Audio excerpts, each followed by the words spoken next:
and our first interaction was crazy because it almost turned into like a beef off the top.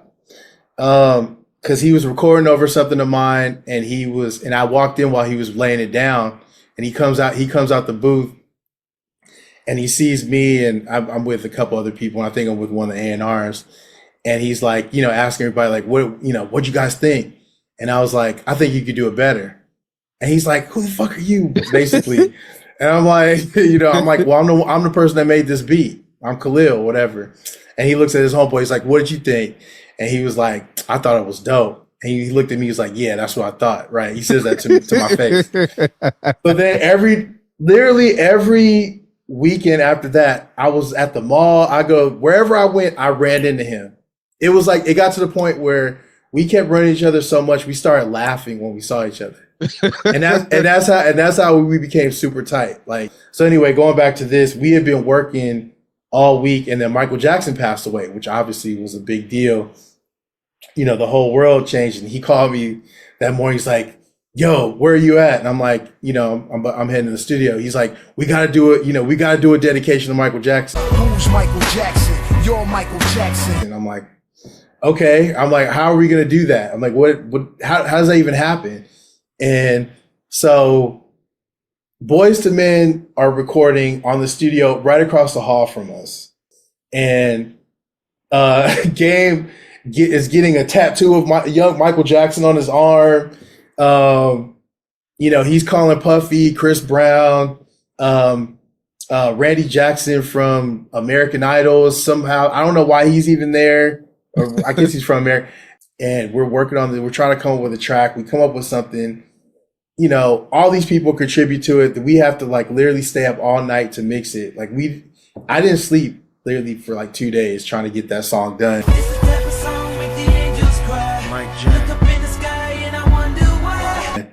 And it was just so random. It was just like the most random, Boyz II Men are singing the hook, and then Chris Brown. And it was like, it was cool to be a part of it, but it was just like, I don't know. I was like, I'm glad we did it, and it was a great experience. But, and I just remember when it came out, I didn't feel like we gave it like the best, because we were rushing so much.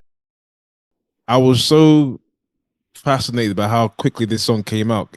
I feel like it came out the same day or the day after. Yeah, that's why we had to stay up all night, because he was like, we got to put it out like ASAP. So like once we got Chris Brown's vocals, then it was like, okay, now let's mix it. But we had been waiting all night for Chris Brown to send these vocals in.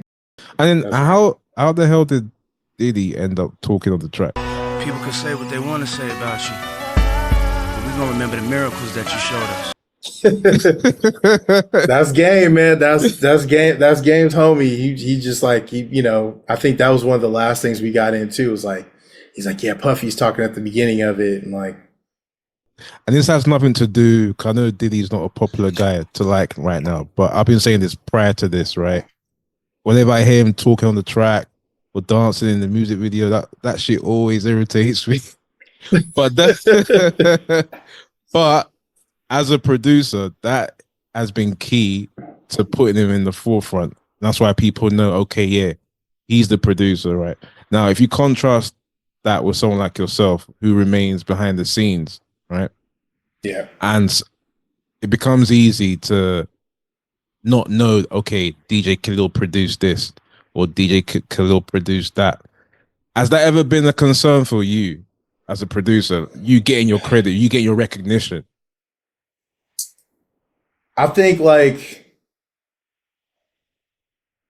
I don't know if it's a concern, because I know who I am. Like, you know what I mean? I'm not a dude that's in the forefront. I don't need to like, that's not what I do it for. But I think like as a business though, like if I had to do it all over again, like, when you think of like Alchemist, Pharrell, I keep bringing them up because of the longevity, but even Dr. Dre, like they branded themselves. They're artists too. Like they branded themselves as artists. Just Blaze, like the tag, right? I've never had a tag. You know what I'm saying?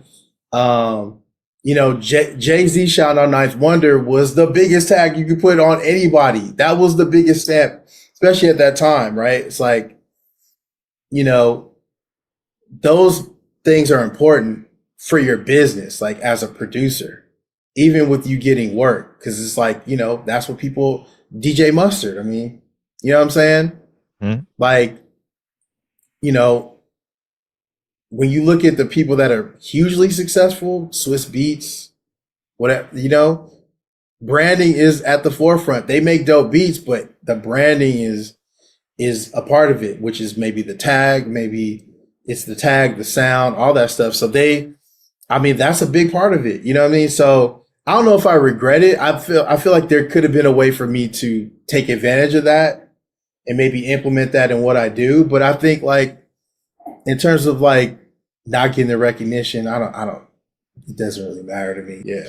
In terms of the branding, like you mentioned, and how it helps you as a business, is that something you're looking to rectify? I know you said you getting the recognition is not important to you, but in terms of your entity as a business, is that something you're looking to rectify? Yeah, definitely. I mean, I think like, yeah, I think it's I think that's just a part of anything now. Like if you're selling anything, if I'm selling a product, like it's my brand is what's gonna sell that, right? So like Dr. Dre can sell headphones to, you know, like I love Rick Rubin. Like to me, Rick Rubin is like a blueprint for me because I like what he stands for. I like how he's offering, he's like a self-help guru that's made classic music. You know what I mean? So I love that take on it because I feel like I have a lot to offer in that space. You know? So we ain't gonna see no beats by Khalil anytime soon. No beats by Khalil. All right.